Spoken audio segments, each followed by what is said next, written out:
Independent గా ప్రతి division, councillor division, corporation division అన్నప్పుడు కాస్త స్ట్రగుల్ ఎక్కువ అవుతుంది, వర్క్ ప్రెషర్ పెరుగుతుంది, ప్లస్ ఖర్చు పెరుగుతుంది, టెన్షన్స్ పెరుగుతాయి, ఇందులో గొడవలు పెరుగుతాయి. ఇప్పుడు ఫర్ ఎగ్జాంపుల్ ఒక కార్పొరేషన్ లో 4 వీళ్ళు ఉన్నారు, ఏది ఎమ్మెల్యేలు ఉన్నారు.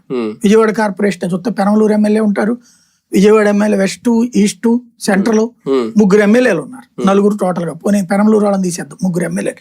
ఈ 3 ఎమ్మెల్యేల్లో క్యాండిడేట్లు గెలిచారనుకుందాం, అధికారంలో ఉన్నారు కాబట్టి వీళ్ళే గెలిచారనుకుందాం, మెజారిటీ వచ్చింది అనుకుందాం. వచ్చిన తర్వాత ఎవరికాడు ఏమంటాడు, తన క్యాండిడేట్ మేయర్ కావాలని కోరుకుంటాడు. అది అధిష్టానం మీద ఒత్తిడి, అక్కడ రాజకీయాలు, మళ్ళీ వీళ్ళల్లో వీళ్ళు కొట్టుకు సావడం ఉంటది.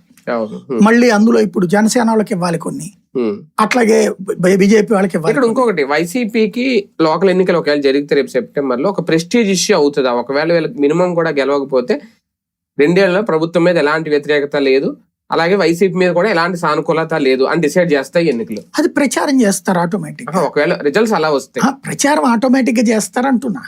అది అట్లా వస్తాయి. ఇప్పుడు క్రిందటిసారి వైసీపీ అట్లాగే ప్రచారం చేసుకుంది, ఇంకైపోయింది టీడీపీ పని, మూసేసుకోవడమే అని. ఎందుకని 10కి 10 కార్పొరేషన్స్, జిల్లా పరిషత్ 11 కొట్టేశారు. మున్సిపాలిటీలో 100కి 5 మాత్రం వీళ్ళు గెలిచింది అంతే. అవును, 123 గాను 5